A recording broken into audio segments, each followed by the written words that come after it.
OK, cette semaine, c'est du sérieux. Il y a vraiment beaucoup d'énergie dans l'air. J'ai l'impression qu'on est en train d'ouvrir la machine à fond la caisse. Tu sais, c'est comme si tu venais de découvrir dans Rapide et Dangereux que tu avais un piton de noces en dessous de ton shifter.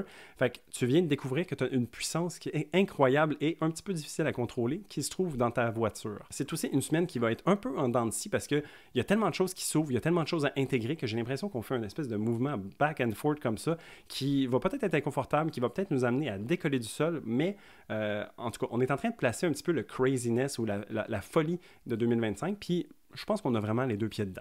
Dans les faits saillants, on a Mercure qui fait son trigone à Jupiter rétrograde, on a Vénus qui entre en bélier, donc un nouveau chapitre dans son histoire de rétrogradation. Jupiter devient direct, ça va débloquer bien les affaires. Il y a Neptune qui fait sa conjonction au nœud nord, on a Vénus qui va ensuite faire un sextile à Pluton, on a un quasimi de Mercure, et Mars rétrograde va faire un trigone à Saturne. On regarde ça ensemble. Rebienvenue par ici, moi c'est Gabriel, je suis astrologue et j'adore parler des transits astrologiques du moment pour pouvoir les mettre en conscience et savoir comment est-ce qu'on peut les naviguer au mieux. Si tu as envie de rester à jour avec le ciel tout en gardant les pieds sur terre, je t'invite à t'abonner, à liker cette vidéo-là et à me dire en commentaire comment est-ce que tu anticipes cette semaine à venir. Cette semaine, on parle du 3 au 9 février 2025. Salut, c'est Editing Gab, celui qui est en train de monter la vidéo. En fait, je me suis rendu compte que dans l'enregistrement, il y a vraiment des moments très saccadés où est-ce qu'on dirait carrément qu'on est en Mercure rétrograde, mais c'est pas le cas. J'ai des théories là-dessus, mais en tout cas, ça affecte pas l'audio du vidéo, sauf que le visuel est un peu saccadé, comme je disais. Alors, désolé pour ça, mais je vous souhaite un bon visionnement.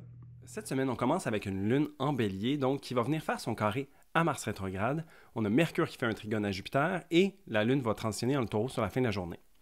Donc, la lune en bélier, elle est pas mal plus rentre-dedans. C'est une manière plus directe de prendre soin de soi, de s'affirmer et de faire valoir qu'est-ce qu'on a besoin, en fait. Donc, ici, le carré à Mars vient être un aspect de tension parce que les deux, en fait, ne vont pas tout à fait s'y prendre de la même manière, mais où est-ce que c'est bénéfique, en fait, c'est que la lune maîtrise Mars et Mars maîtrise la lune dans ce cas-ci. Donc, bien que ça peut générer des frustrations, que ça peut être un petit peu plus dérangeant comme aspect. Ici, je vois une mitigation, en fait, où est-ce que ça vient s'apaiser. On va peut-être sentir une certaine frustration, mais c'est comme si ça ne nous empêchait pas d'agir, puis ça ne nous empêchait pas de nous affirmer. Donc ça, c'est cool. Ça vient donner aussi un petit coup de boost à Mars rétrograde dans le Cancer en chute, qui en arrache un petit peu peut-être. C'est pas nécessairement son signe le plus facile où est-ce qu'on est le plus outillé. Et donc, c'est de voir comment est-ce qu'on peut continuer de naviguer à travers tout ça et surtout de venir affronter ces démons intérieurs ou ces endroits où est-ce qu'on se sent plus vulnérable. Puis la Lune est très courageuse pour venir supporter ce travail-là. Donc, moi, je trouve que même si on peut avoir envie de rentrer dedans, le monde, avec cet aspect-là, je trouve aussi que pour rentrer en dedans, aller à l'intérieur, ça peut être vraiment bénéfique. Ensuite, Mercure qui fait un trigone à Jupiter, moi je trouve ça cool, c'est un aspect supportant. Mercure est dans un signe d'air en Verseau, donc ça vient de la semaine passée, on ouvre des nouvelles boîtes, on essaie de nouvelles choses, on découvre des nouvelles manières de penser peut-être. Et puis ici, le trigone à Jupiter, c'est intéressant parce que ça vient nous aider à peut-être tirer des leçons ou à voir où est-ce qu'on a envie de s'aligner avec tout ça. Jupiter est toujours rétrograde et plus tard, en fait, le lendemain, elle va devenir directe. Donc, ça va être vraiment intéressant de voir comment est-ce que ce trigone-là vient peut-être nous aider à faire le tri, le dernier tri, en fait, qu'on avait à faire avec cette période de Jupiter rétrograde. Parce qu'après, on rouvre la valve et puis on trace sur des nouvelles affaires. Donc ici, de prendre le temps de bien positionner sa tête par rapport à où est-ce qu'on est et où est-ce qu'on s'en va. Pour mardi, on a la Lune qui entre en taureau. Elle va faire un carré à Pluton pratiquement directement. Vénus, quant à elle, entre en bélier. On a Jupiter qui vient direct. Et la Lune va faire un carré à Mercure. Donc, c'est pas une journée de tout repos. Quand même, il y a pas mal de choses qui se passent. Et puis, il y a beaucoup de choses surtout qui vont débloquer. Donc, la Lune qui fait son carré à Pluton. Il y a des frustrations. On a déjà fait un petit peu de travail la veille avec Lune, carré, Mars, mais ici, carré Pluton, ça vient révéler quelque chose. Est-ce qu'il y a quelque chose qui est frustrant chez nous? Est-ce qu'on est fâché contre quelque chose? Est-ce qu'on a même un peu d'amertume? C'est là qu'on va aller un petit peu plus en profondeur à voir qu'est-ce qui se cache peut-être en dessous de ces irritations et de cette frustration-là. Ici, c'est une opportunité aussi de venir embrasser ça, de venir l'accueillir puis de lui laisser l'espace pour qu'on puisse ressentir les émotions qui sont associées à ça. On va chercher à vouloir le contrôle avec une lune en taureau qui vient faire ce travail-là. C'est comme si cette lune qui est exaltée, qui est ressourcée, qui a plein de choses pour elle, elle n'a pas envie nécessairement de venir se faire chier avec ça. Et donc, sa réponse pourrait être de chercher à contrôler tout ça, tu sais, comme que les choses soient le plus immobiles possible pour qu'elle ait la meilleure mainmise dessus. Mais ce n'est pas nécessairement la façon que j'aurais d'approcher ce transit-là. Ça serait plutôt de voir comment est-ce qu'on peut justement aller chercher plus de confort si on se permet un léger réconfort qui va venir nous donner un positif par la suite. Donc, vraiment ici, de voir comment est-ce qu'on peut tirer peut-être des leçons ou des avantages, en fait, de faire le travail qui est moins agréable avec Pluton au profit de quelque chose de plus agréable et pérenne par la suite. Vénus, ensuite, quant à elle, entre en Bélier. Donc, elle entre dans la prochaine étape de sa rétrogradation. Ici, Vénus en Bélier, elle opère dans son signe d'inversion ou de détriment, qu'on appelle. Donc, ce que ça veut dire, c'est que c'est une Vénus qui manque de ressources. Parce que Vénus est une planète qui unifie et elle va s'exprimer à travers le signe de Mars, le Bélier en l'occurrence, qui veut séparer les choses. Donc, déjà, on voit qu'on n'utilise pas nécessairement les outils adéquats ou qu'on aurait pensé de prime abord pour pouvoir faire le travail que Vénus veut faire. Vénus est une planète qui est toujours tournée vers les autres, vers le relationnel aussi. Et dans le signe du Bélier, on voit donc une expression de Vénus qui est inverse à ça, où est-ce qu'elle est beaucoup plus solitaire, elle est plus indépendante et elle ose le dire haut et fort qu'est-ce qu'elle a envie et comment elle va s'y prendre pour y arriver tout de suite. Donc, c'est une Vénus qui n'a pas peur de venir brusquer et qui va faire valoir en fait qu'est-ce qui est important pour elle. C'est super cool, ça. La seule chose, c'est de faire attention de ne pas se brûler avec ça. Parce qu'on est quand même dans des sphères relationnelles. Et puis, ben, si on commence à être beaucoup plus frontal, puis direct et assertif par rapport à ce qu'on a, ben, c'est sûr que ça peut venir froisser un petit peu les autres. Donc, c'est de trouver un peu sa tempérance à travers tout ça, sans pour autant la mettre de côté, parce que c'est l'énergie qui est disponible. Donc, il faut aller un petit peu vers cette indépendance et cette version de soi qui est assumée. Jupiter, quant à elle, devient direct. Jupiter, quand il était rétrograde, je disais que c'est un transit qui nous permet de consolider nos acquis. Parce que Jupiter, elle aussi, elle est en détriment, en inversion, et donc elle opère avec des outils qui ne sont pas tout à fait adéquats pour ce qu'elle veut. Qu'est-ce que Jupiter représente? C'est la foi, l'abondance, l'espoir, l'expansion, et on vient s'exprimer à travers un signe, celui des Gémeaux, qui est très futile, rapide, qui va rester en surface, qui cherche à étendre en fait son réseau de données pour pouvoir assouvir sa curiosité. Donc ici, on peut s'imaginer qu'une planète comme Jupiter qui a tendance à exagérer ou être dans l'abondance à travers un signe qui cherche un peu plus dans le détail ou dans l'information qui est disponible à elle, on peut se perdre. Et donc le fait qu'elle était dans son mouvement rétrograde venait tempérer ça. Ça venait nous offrir un peu une accalmie par rapport à l'espèce de boulimie d'informations qu'on peut ressentir. Donc, j'ai l'impression que mardi, avec Jupiter qui redevient direct, les vannes sont réouvertes à nouveau pour qu'on ait un intake d'informations comme c'est pas possible. La machine repart en quelque sorte. Donc, ici, essayons de garder un peu les pieds sur terre le plus possible et de voir c'est quoi notre but en fait. Jupiter, c'est une planète qui nous parle aussi de nos espoirs, donc, ou de où est-ce qu'on veut aller, qu'est-ce qu'on a à tirer comme leçon. Et regardons un petit peu tout ça, puis analysons comment est-ce que toutes ces informations-là qu'on est en train d'ingérer, qu'est-ce que ça nous fait ressortir? Comment est-ce qu'on peut peut-être retrouver un certain équilibre? Alors ici, ça ne sera pas nécessairement facile parce qu'il y a beaucoup d'éléments qui nous poussent vers l'exagération ou le plus, mais c'est de voir en fait qu'est-ce que ça vient nous donner comme information et comment est-ce qu'on peut se recalibrer. Je pense que c'est ce qui serait le plus juste à faire. Ensuite, la Lune qui fait un carré à Mercure pour terminer la journée. Ici, c'est un petit peu le trop-plein que j'essaie de décrire avec Vénus et Jupiter qui changent de tonalité. La Lune, carré Mercure, le message passe pas. On a comme la tête qui est en train d'exploser, on essaie de prendre soin de soi, ça marche pas. On essaie de communiquer nos besoins, ça marche pas. Il y avait un meme que j'aimais bien, mais je pense pas que je vais le partager, mais c'est un gars qui travaille dans une salle de nouvelles, puis il essaie de lire son téléprompteur, puis ça marche pas. Il finit par exploser de colère puis dire genre « Fuck it, we'll do it live » parce qu'il est comme « Votre technologie, c'est de la merde. Celui qui a écrit ça, c'est de la merde. Je vais m'en occuper parce que c'est moi qui fais tout correct ici de toute façon. » Puis il capote, tu sais, d'une certaine façon. Donc, ce mardi, j'ai l'impression que c'est une grosse journée, c'est une grosse bouchée à prendre. Donc, en fin de journée, on se pogne de quoi de relaxant qui va venir nous calmer les nerfs un petit peu, puis on va essayer de faire au mieux avec ce qu'on a. OK? Mercredi, c'est quand même pas mal plus chill. Donc, la Lune est en Taureau. Elle reprend un petit peu de son aise, elle reprend de son confort, parce que là, on est passé le carré de Pluton, passé le carré de Mars aussi. Ici, elle vient faire un sextile à Saturne, un sextile à Mars. Elle fait sa conjonction à Uranus et elle va faire finalement un sextile à Neptune. Donc ici, en 3 mots, ça serait responsabilité, surprise et intuition. Alors, Responsabilité parce que la Lune qui fait son sextile à Saturne, c'est toujours une manière de venir organiser sa pensée. Ici, on n'est pas juste dans les sphères émotionnelles parce que la Lune n'est pas dans un signe d'eau, elle est dans un signe de terre, mais elle vient quand même travailler sur notre monde intérieur. Donc, comment on peut venir créer une structure matérielle, peut-être tangible, beaucoup plus concrète, en fait, pour venir organiser son monde intérieur, pour venir organiser ses émotions, puis trouver un petit peu comment est-ce qu'on peut naviguer à travers ce trop-plein que je décrivais le mardi. Alors, ça, c'est une barre avec Saturne qui vient nous aider à nous recadrer. La Lune qui fait son sextile à Mars, ici, pourquoi c'est une responsabilité aussi? C'est parce qu'on le sait qu'on n'est pas tout de suite dans l'action. C'est sur la fin du mois que ça va vraiment débloquer. Mais ici, donc, c'est de voir à la hauteur de quoi est-ce qu'on est capable d'agir.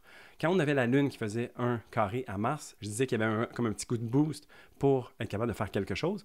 Mais ici, l'opportunité, c'est plus de voir comment est-ce que je peux intégrer peut-être du repos, du calme dans ma routine pour pouvoir agir au mieux quand les énergies vont être là. Ça me fait vraiment penser quand on s'entraîne d'une certaine façon, l'importance qui doit être mise sur le repos autant que sur l'effort qu'on peut fournir. Parce que si on fait juste fournir de l'effort puis qu'on ne se repose jamais, on va finir par péter aux frettes puis on ne sera pas capable de fournir des efforts supplémentaires sur le long terme. Donc, il ne faut vraiment pas mettre de côté le repos pour être capable de pouvoir agir de bonne foi. T'sais? Mais je pense au gym puis je me dis, moi, je ne m'entraîne pas pantoute en ce moment. Ma réalité, c'est plus que j'ai 2 jeunes enfants puis je fais au mieux puis que ça fait une différence quand je suis capable d'avoir 3 heures d'affilée d'ennui où est-ce que je peux au moins être capable d'avoir un peu de récupération puis ça me permet d'être dans meilleure posture le lendemain pour pouvoir m'occuper de mes enfants. Fait que ça, je pense que c'est plus juste. Pour finir, donc, il y a le sextile à Neptune. Ici, ça nous amène dans l'intuition. Donc, je trouve ça cool parce qu'avec Neptune, ici, en sextile, je trouve que c'est comme un élément de magie. Puis, on a la Lune qui est en taureau qui est comme une reine, en fait, dans ce signe-là. Alors, on a comme vraiment une belle combinaison ici. Puis c'est cool d'en profiter parce que Neptune est encore dans les derniers degrés des poissons ici.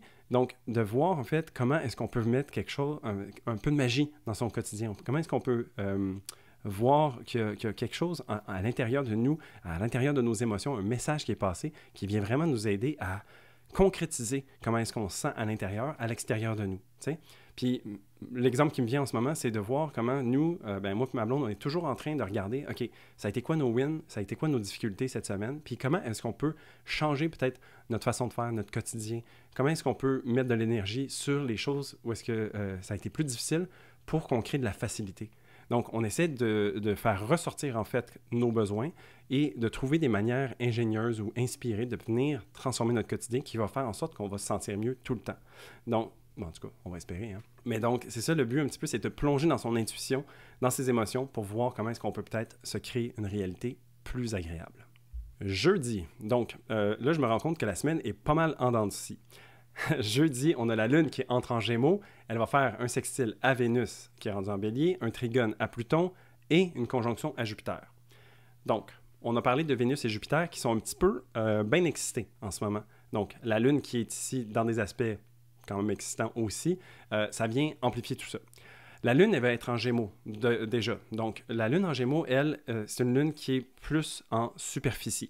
Elle aime couvrir large, elle aime couvrir beaucoup de sujets différents. Elle a besoin de se nourrir de sa curiosité pour prendre soin d'elle, d'une certaine façon.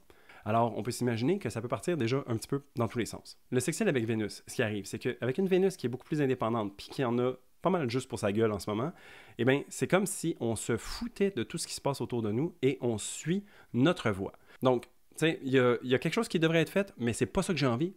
Je fais autre chose. On est vraiment plus careless. Traduction ici, imprudent, mais c'est pas nécessairement ça que je veux dire. C'est plutôt genre être sans conséquence. Dans le sens que on agit puis on va s'adapter plus tard. Il y a vraiment cette notion qu'on pense. Je ne veux pas dire pas plus loin que le bout de son nez, mais c'est plus comme il y a une espèce d'impulsion qui vient ici être proposée, qui nous amène à bouger avec énormément de momentum. Donc, ça, c'est cool parce que ça nous fait avancer. Mais dépendamment de comment est-ce qu'on va avancer sur ce chemin-là, bien, ça se peut qu'il y ait un peu de peau cassée. Et puis, bien, il va falloir sans doute dealer avec plus tard. Mais c'est pas jeudi qu'on va dealer avec parce que après, la Lune va faire un trigone à Pluton. Puis ici, tu sais, la phrase qui me vient, c'est « hold my beer ». Tu sais, genre, tiens mon verre, watch-moi bien aller. Fait que Pluton ici, en trigone, vient nous supporter. Mais nous supporter, ça veut pas nécessairement dire que c'est positif. Ça veut dire que ça nous supporte dans l'énergie qui est présente. Donc, comme je vous décrivais, il y avait la Lune sextile Vénus qui est un petit peu plus désinvolte. Bien, Pluton nous supporte là-dedans et met beaucoup d'énergie parce que Pluton ajoute de l'intensité. Alors, c'est pour ça ici, tiens mon verre puis watch-moi bien. T'sais? Fait que Pluton nous donne une bonne dose. Et puis, pour finir, la Lune fait sa conjonction à Jupiter. Jupiter qui est rendu direct, qui a réouvert les vannes et qui est prête à foncer d'autant plus. Donc, c'est vraiment ici comme deux amis qui sont en cavale puis qui sont genre, hey, on va-tu y arriver? Yes, tout va bien aller. Puis, on suit les aventures de ce couple-là. Ça a le potentiel de partir en vrille, mais tu sais, écoute, peut-être que ça vaut la peine de se permettre ça. Peut-être que ça vaut la peine aussi. Peut-être qu'il y a quelque chose à apprendre aussi de tout ça. Alors, j'ai l'impression que cette semaine nous offre d'aller un petit peu dans du foufou, un petit peu dans du craziness pour voir qu'est-ce qui est, comment est-ce que ça nous fait sentir, puis est-ce qu'il n'y a pas quelque chose à tirer de tout ça. Donc, à voir à la hauteur de quoi vous voulez prendre ça, mais jeudi, j'ai l'impression que il va en avoir du stock.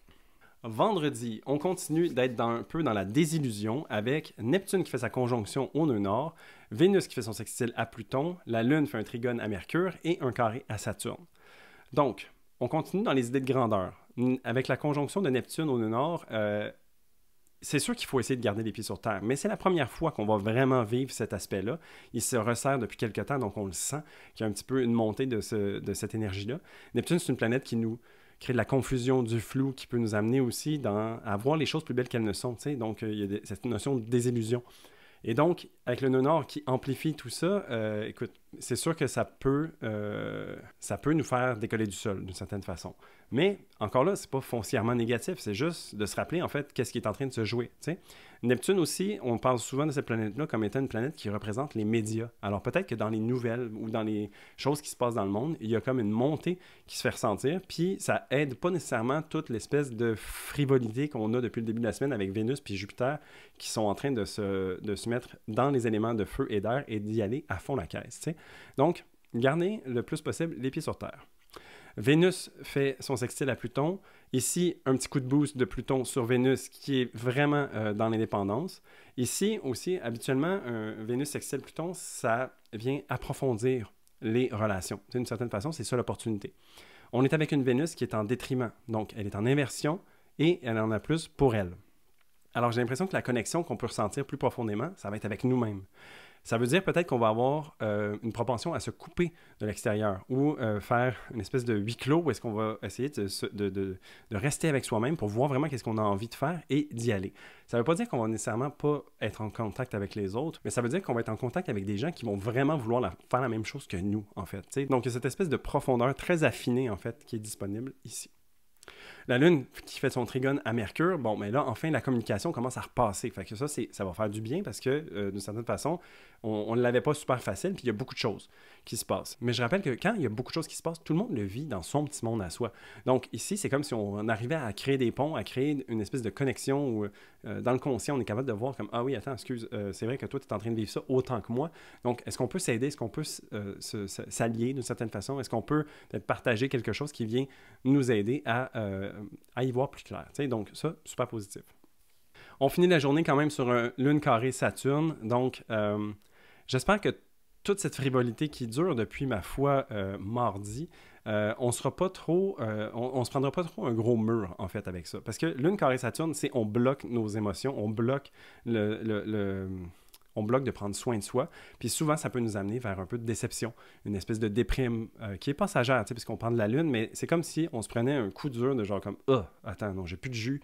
Ça me tente pas finalement de faire ça comme ça. » Tu sais, comme « Ah, j'avais espoir de faire ça, mais l'autre personne est partie, et puis je comprends pas trop. » Donc, juste faire attention, en fait, de garder ses attentes un peu plus basses, peut-être, pour éviter de tomber de trop haut. Surtout qu'on a beaucoup de potentiel qui nous amène à voir les choses mieux qu'elles sont. Ici, c'est peut-être le coup de la réalité qui nous revient. Alors, prendre ça comme tel, tu sais, et donc accepter qu'il y a des moments peut-être un petit peu plus creux et que ça va passer. Ça va passer, mais samedi, donc, il y a encore quand même un petit coup de ça. On va avoir la Lune qui va faire son carré à Neptune, la Lune qui va ensuite entrer en Cancer et qui va faire son carré à Vénus. Donc, ici, il y a quand même une petite lueur au bout de la journée. Lune carré Neptune, donc on rentre à l'intérieur, mais c'est comme si on n'y voyait pas tout à fait clair. On s'est pris une petite claque en fin de journée le vendredi, Et puis ici, le carré de Neptune nous amène une certaine dose d'insécurité. C'est comme si on avait un inconfort. On ne sait plus trop où est-ce qu'on s'en va avec ça. T'sais. Puis en fait, ça a donné quoi d'être plus tourné vers soi parce que en fait, j'y vois pas plus clair. Puis j'ai l'impression que les autres m'ostracisent ou me repoussent peut-être. T'sais. Donc c'est une réalité qui est un petit peu plus difficile à naviguer peut-être parce qu'on n'est pas habitué à ça autant. Puis parce qu'il y a comme un concentré. T'sais. On continue encore le concentré de la semaine dernière, mais ça continue aussi ici parce qu'on s'en va tranquillement vers mars-avril, qui sont vraiment un des points tournants de l'année 2025. T'sais. Fait que là, on est en train de sentir qu'on est un petit peu à l'aube de quelque chose.